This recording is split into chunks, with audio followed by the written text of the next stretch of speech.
I'm in love with the coco. I'm in love with the coco.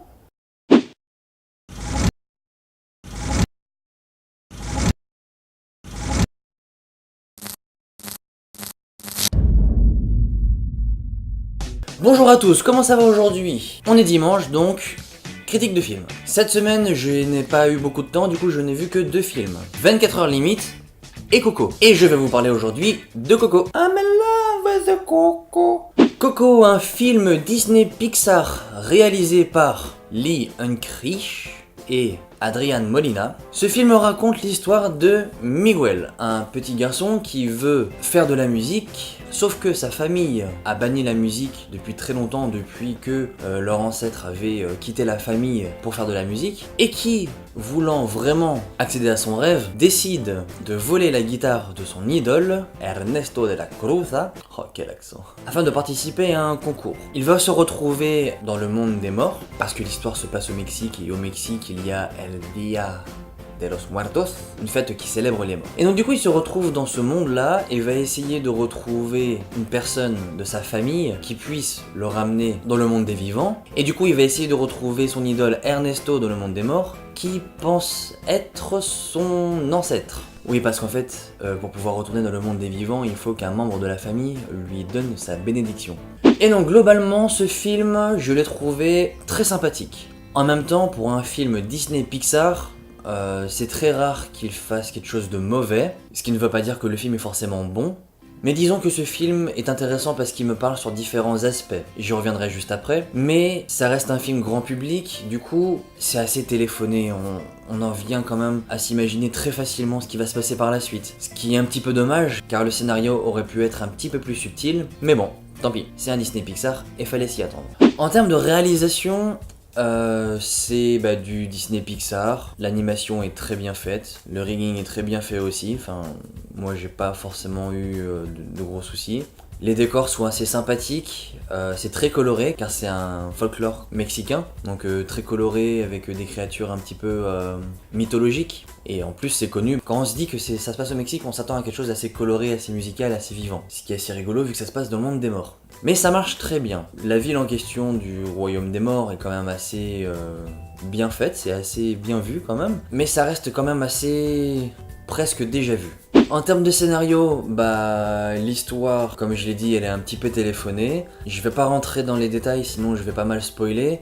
Mais on voit très vite qui est en fait qui, qu'est-ce qui va se passer et ainsi de suite. Et pour moi ce film il m'a quand même pas mal parlé, déjà parce que ça parle de musique et ça parle aussi de photos. En effet, dans le monde des morts, pour que quelqu'un puisse continuer à exister dans le monde des morts, il faut que les gens se souviennent que les vivants se souviennent de ce mort. Une fois que les vivants ont oublié une personne décédée, et du coup dans le monde des morts, cette personne-là décède à nouveau, entre guillemets, elle disparaît. Sauf que, pour pouvoir savoir si quelqu'un pense encore à vous, et donc du coup avoir pas mal d'offrandes, etc., il faut que dans le monde des vivants, il y ait votre photo d'affiché sur l'autel des offrandes.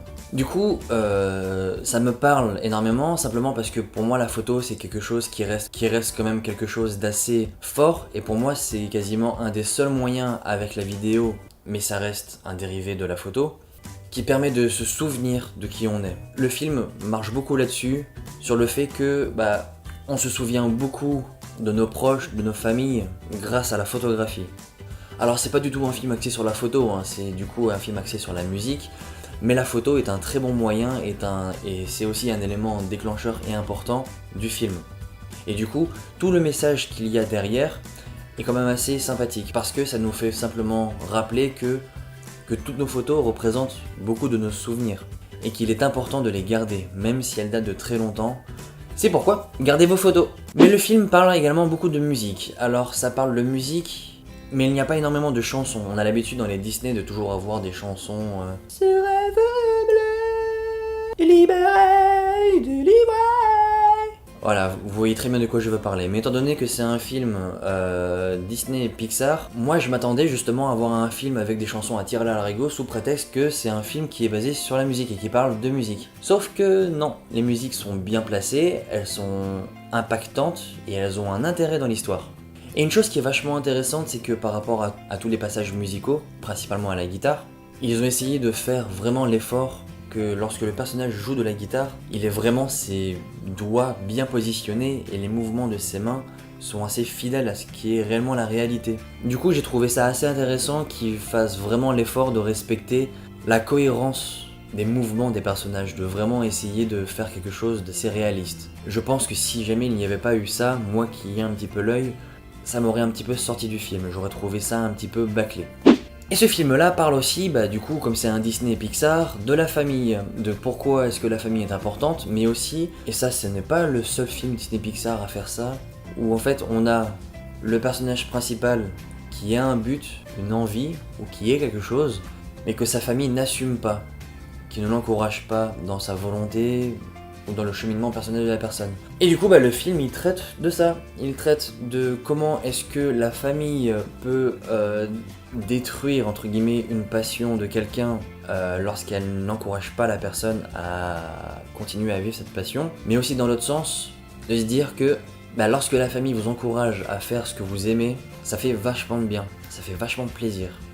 Mais enfin bref, voilà pourquoi le film pour moi m'a beaucoup parlé, simplement parce que il parle de musique et de photos, mais de passion. Il est assez bien fait, on peut pas vraiment dire qu'il est drôle, mais ça reste un Disney Pixar, c'est pas connu non plus pour être des films ultra comiques. Il est bien réalisé, et voilà. C'est pas le meilleur Disney que j'ai vu, parce que pour moi un des meilleurs Disney c'est Réponse. Mais simplement, allez le voir. Bon, maintenant il est plus trop au cinéma donc ça va être un petit peu compliqué.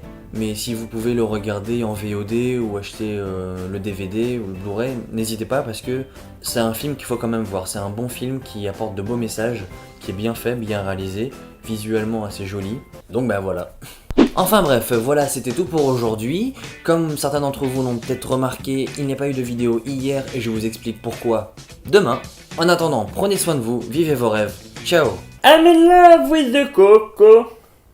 I'm in love with the coco.